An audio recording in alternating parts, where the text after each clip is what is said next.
The state dining room of the White House buzzed with an electric anticipation on the afternoon of Wednesday, July 9, 2025. Crystal chandeliers cast a warm glow over the long mahogany table, where leaders from 5 African nations, Gabon, Guinea-Bissau, Liberia, Mauritania, and Senegal, sat alongside U.S. President Donald J. Trump.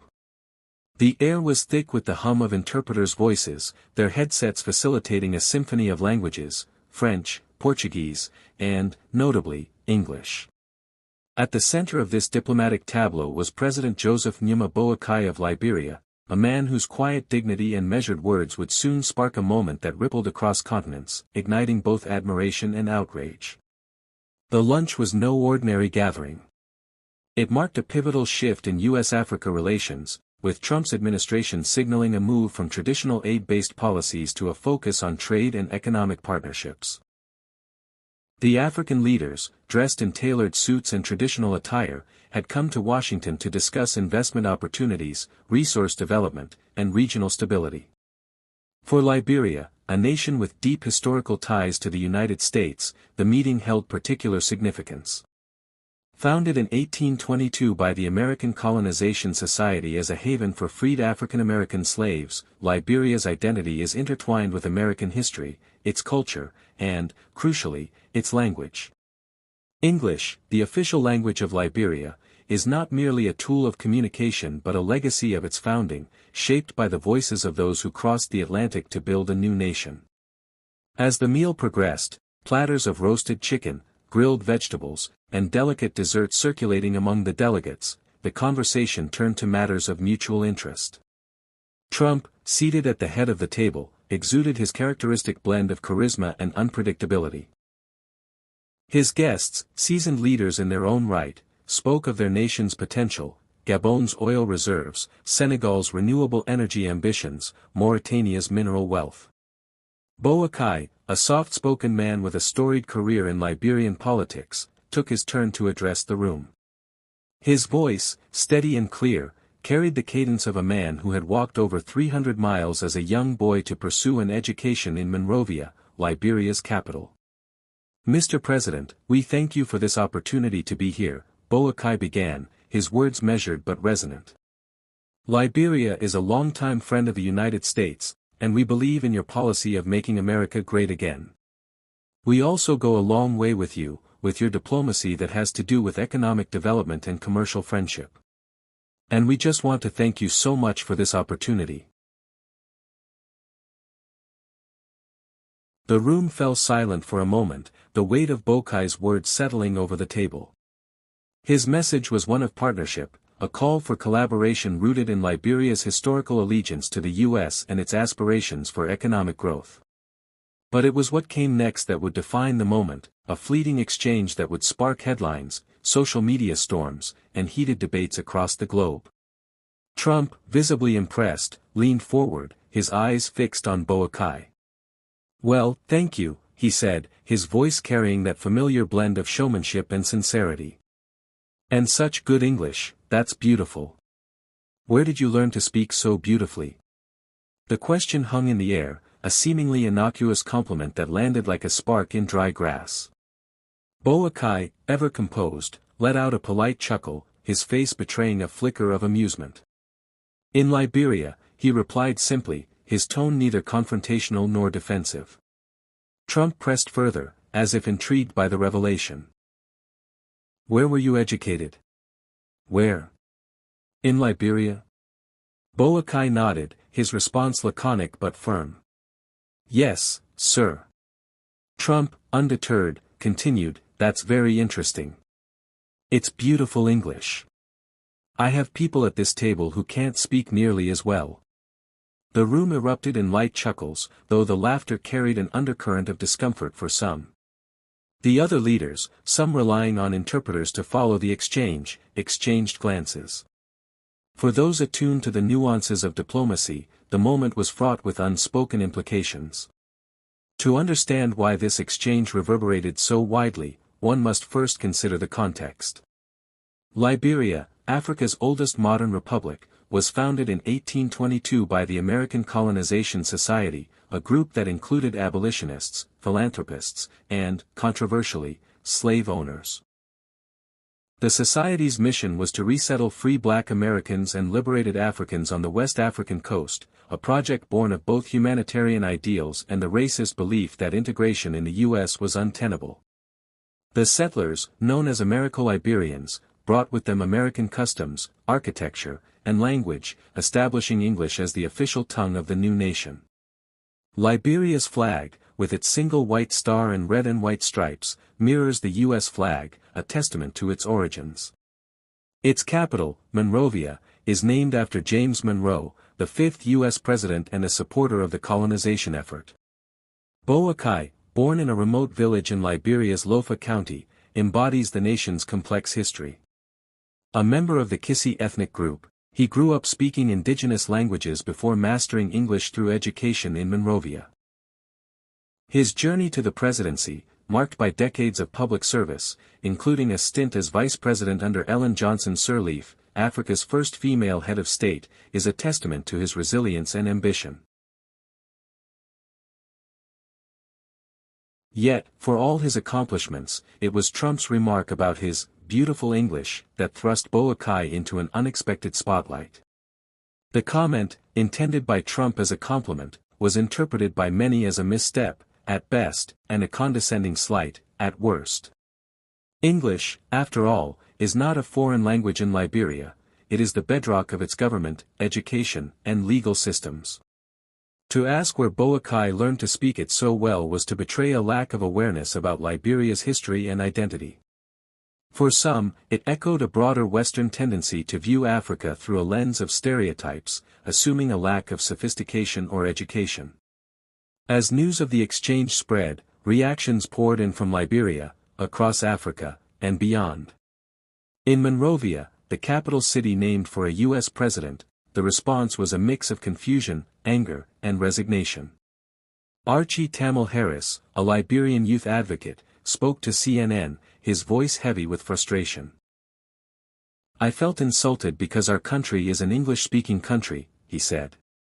"For him to ask that question, I don't see it as a compliment. I feel that the U.S. president and people in the West still see Africans as people in villages who are not educated." His words captured a sentiment shared by many Liberians, who saw Trump's remark as a reminder of the colonial legacy that continues to shape perceptions of their nation. A Liberian diplomat, speaking anonymously to CNN, echoed Harris's sentiments, calling the comment not appropriate and a bit condescending to an African president who's from an English-speaking nation. The diplomat's restraint belied a deeper frustration, one rooted in Liberia's complex relationship with the U.S. For centuries, the two nations have been bound by history, from the American Colonization Society's founding of Liberia to the economic and military support that has flowed from Washington to Monrovia. Yet, that relationship has often been unequal, marked by moments of paternalism and misunderstanding. Across Africa, the reaction was similarly charged. Veronica Ment, a South African politician, took to X to question Boakai's response. "What stops Boakai from standing up and leave, ing," she wrote, her post reflecting a broader sentiment that African leaders should not tolerate perceived slights from Western counterparts. The comment tapped into a long-standing frustration with the West's tendency to patronize African nations, a dynamic that has persisted despite Africa's growing economic and political clout. Yet, not all reactions were critical. Liberia's foreign minister, Sarah Basilo Nyanti, offered a more conciliatory perspective. Speaking to CNN, she suggested that Trump's comment was not meant to offend but rather reflected his recognition of the American influence on Liberian English. What President Trump heard distinctly was the American influence on our English in Liberia, and the Liberian president is not offended by that, she said.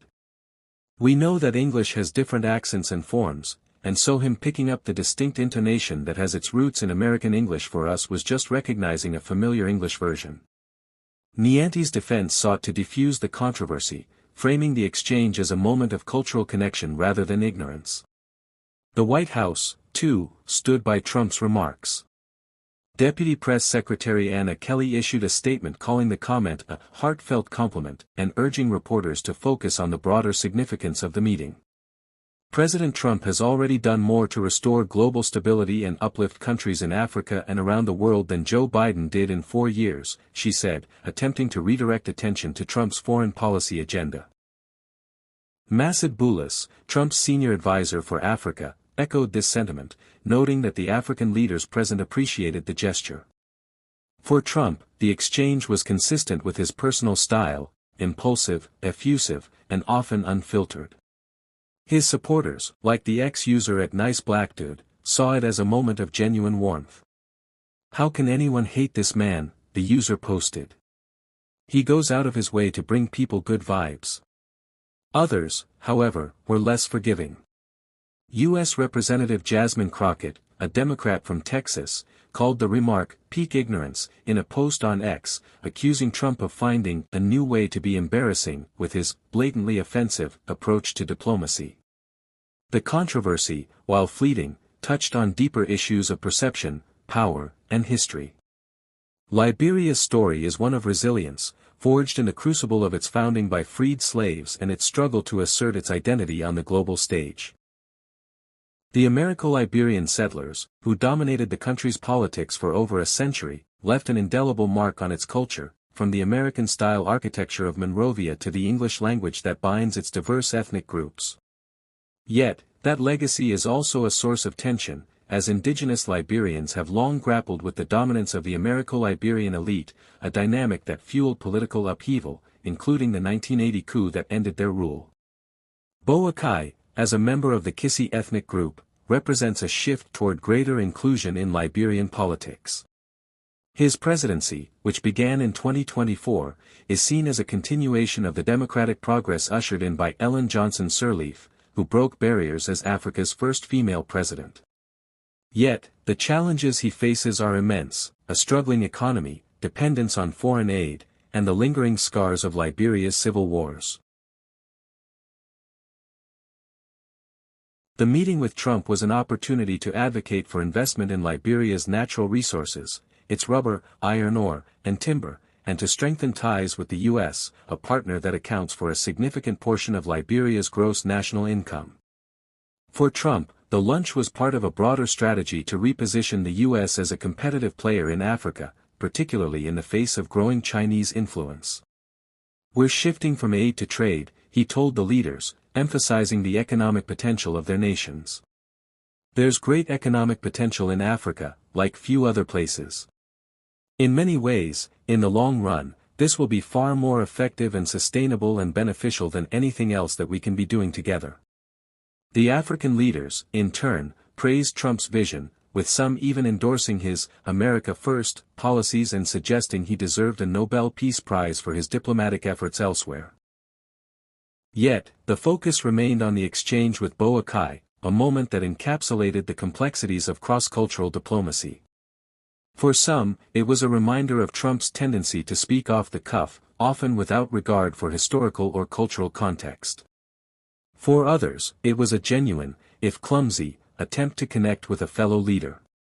Boakai himself seemed unbothered, his polite chuckle and measured response reflecting the grace of a man accustomed to navigating delicate situations. His government spokesperson, Kula Fofana, urged journalists to focus on the substantive discussions at the summit, a call to move beyond the soundbite and toward the issues that matter to Liberia's future. In Monrovia, the controversy played out quietly. The city's two most-read newspapers, Front Page Africa and Daily Observer, gave scant attention to Trump's remarks, with the latter describing them as a joking inquiry about Boakai's eloquence. For many Liberians, the incident was overshadowed by more pressing concerns: economic hardship, infrastructure challenges, and the recent dissolution of the U.S. Agency for International Development, a decision by the Trump administration that sent shockwaves through a country heavily reliant on American aid. As the sun set on July 10, 2025, the story of Trump's compliment to Boakai continued to unfold online, where it became a lightning rod for broader debates about race, colonialism, and diplomacy. Posts on X ranged from indignation to amusement, with users like @PhoenixTVHK noting the irony with a laughing emoji, while others, like @Brent_Kellogg, called Trump a moron for his apparent ignorance. The exchange, though brief, had tapped into a deeper well of history and perception, reminding the world of the delicate balance required in global leadership. For Boakai, the moment was a footnote in a larger mission. His journey from a rural village to the presidency of Liberia is a testament to his determination, and his presence at the White House was a chance to advocate for his nation's future.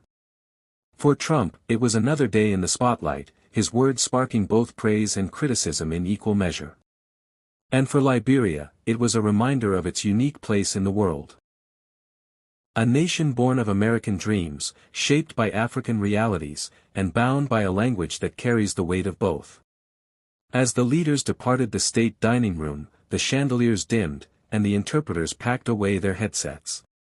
The world moved on, but the echo of that moment lingered, a reminder that even in the halls of power, words matter, and history is never far from the surface.